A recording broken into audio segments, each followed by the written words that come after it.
Hey guys, it's Kristen with another video for you guys. Today we're going to talk about visualization, okay, how to visualize properly when you're doing a spell, when you're doing spell work, okay. It's very important that you do it correctly. So if you want to learn how to do that, keep watching.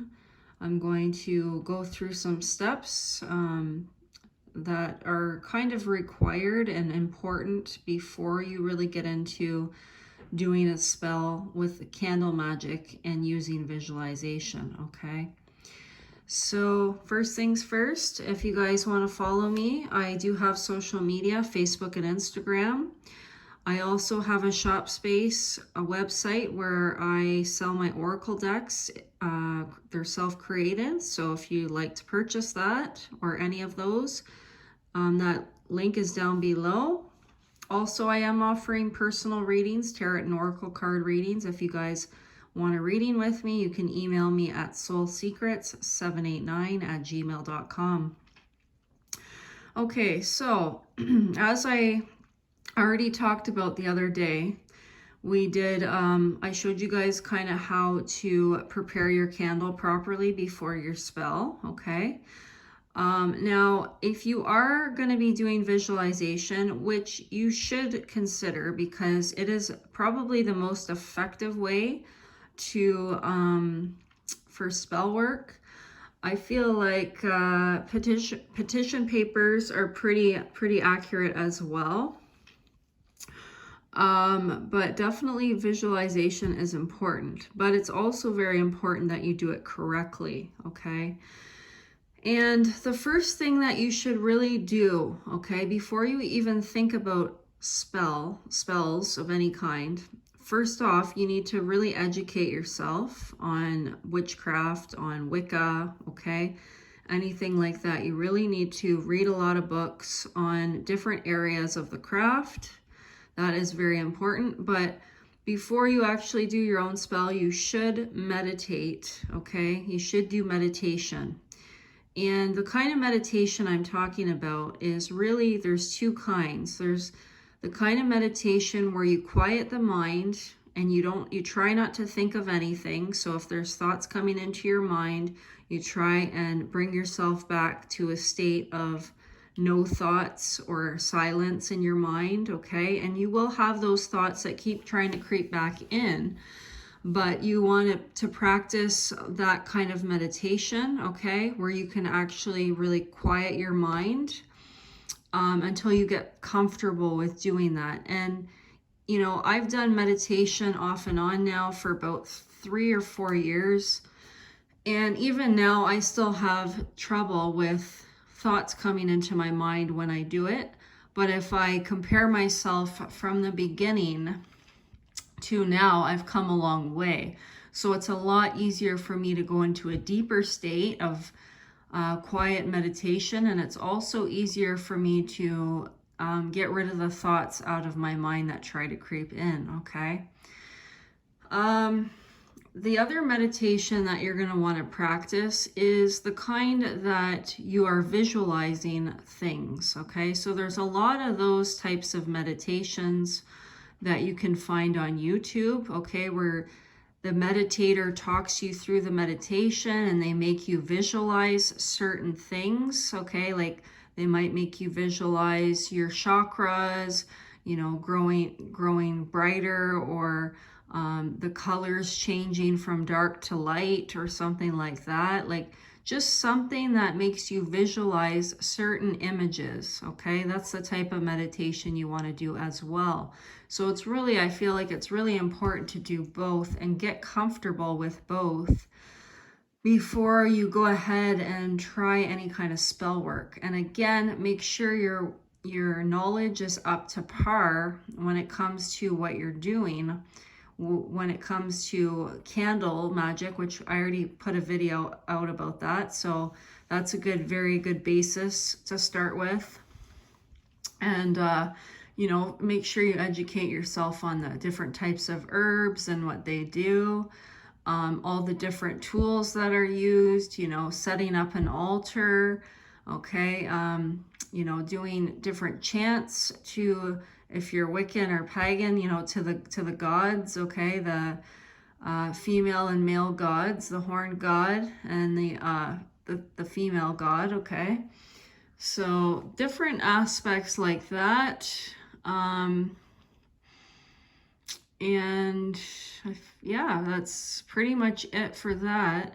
So basically, once you're comfortable in meditating, then the next step is and you're comfortable and you know some knowledge on the herbs and the candles and all that good jazz, okay? You're going to, like I talked about in my candle video, you know, you're gonna charge your herbs up, okay? That part is important too, but after you've charged your herbs, you're going to want to hold your candle at the end. And again, you want to use the same force, the same power into your candle, okay? That, you know, you used before. In my other video, I talked about this. Okay, so you're almost like not getting angry, but like kind of squeezing, you know, like, you know, when you lift weights and you really have to push the machine up and you have to use a lot of energy and force. So you're kind of wanting to do that, transfer that energy into your candle, okay, while you're visualizing. And you want to make sure that you visualize something that you want, okay?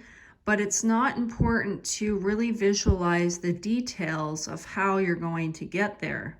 Okay, you want to leave it open to the universe to bring you that thing without having too many details. So you kind of want to just focus on the desired outcome, okay? The final outcome, the final goal. So for example, say you were wanting to meet somebody, okay, that you love, and you kind of had like somebody in mind, like the characteristics that you wanted them to have. You can visualize like a male figure, okay? And you know, maybe you like tall, dark, and handsome men, okay? So you can visualize like a tall, dark, handsome man, and then kind of like think of the characteristics that you want him to have, and you know, with that, and just see yourself, and you want to feel it too. Not only see and visualize this image, but you want to feel what it would feel like to be around that person, and for how they would react around you, how loving and caring they would be towards you, and how connected you would feel to this person, and how connected they would feel to you. So that's kind of how you visualize. Now, I did have a bad experience before when I first started out. Oh my, I got stuff all over my hands. That sucks. Okay, I'm gonna have to clean that off after. But I did have a bad experience where I did a money spell, and I visualized money going out just as much as it was coming in, trying to make it seem like, you know, more money would come in. But the problem with that was I was visualizing it going out as well, instead of just visualizing it coming in or coming into my bank account or just coming in, like receiving money.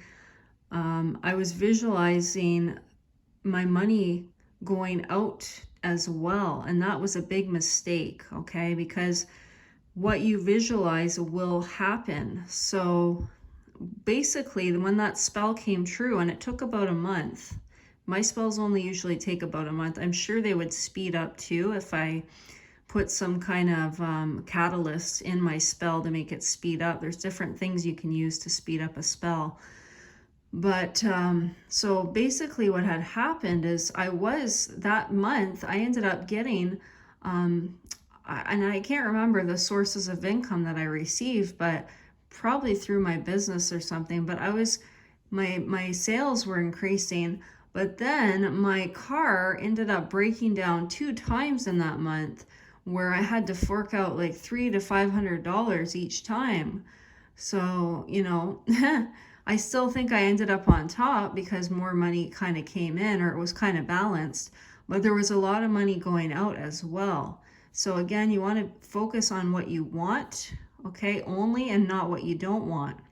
So if you want money, you think of money coming into your account, or you receiving a raise at work, okay, or your paycheck going up, or more money in your pocket, something like that. And you want to eliminate thinking about, you know, spending money or money going out.